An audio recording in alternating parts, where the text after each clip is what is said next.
Obviously, Lexi is one of those players that coaches dream about having, but she's not only this phenomenal player, she's just a really fun, kind-hearted person. She is a friend to everybody. She walks in the gym and everybody smiles. She always has something goofy or silly to say. Sometimes my mom lets me put my arm on her head for an armrest. That is like not even... But yet she can turn it off in an instant.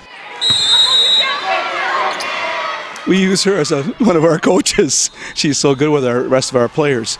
I talk with my assistant coach Jackie here, and we kind of laugh a little bit because we can turn her back in a practice, and she's coaching away there. So, she knows the game well enough that we trust her and her decisions on many, many things. It all started pretty much from when my dad, he was the varsity coach here.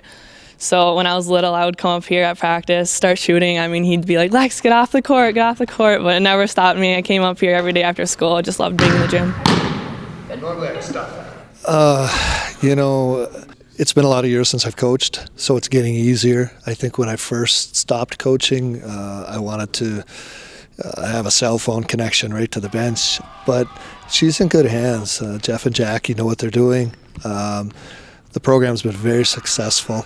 So, we still talk about things at home, and Jeff and Jackie have been great to invite me into practices and to kind of let them know what I think and what I'm seeing. So it works out well still.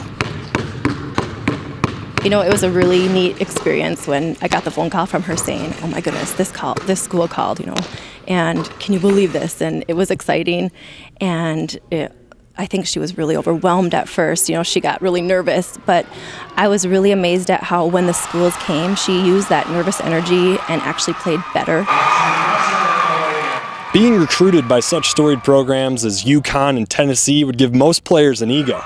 But for Lexi, it's always Forest Park first, and with it, the entire town of Crystal Falls. Oh yeah, we hear about it probably every day. I hear about it at work. Everyone's excited. This is kind of big for Crystal Falls, and definitely a proud moment for Scott and I. At the start of the recruiting process, I told my parents I didn't want to know who was in the stands. But after a while, we were telling each other everything. So the coaches did a good job of telling me who was out there, but I did a good job staying focused. The team's most important to me. I'm not going to try to show off in front of the coaches. I'm just going to do my thing with the team. So, yeah, I get nervous knowing who's out there, but if you're nervous, then you're not going to play your best. So you realize that and you just play the game. 2, 1, swish!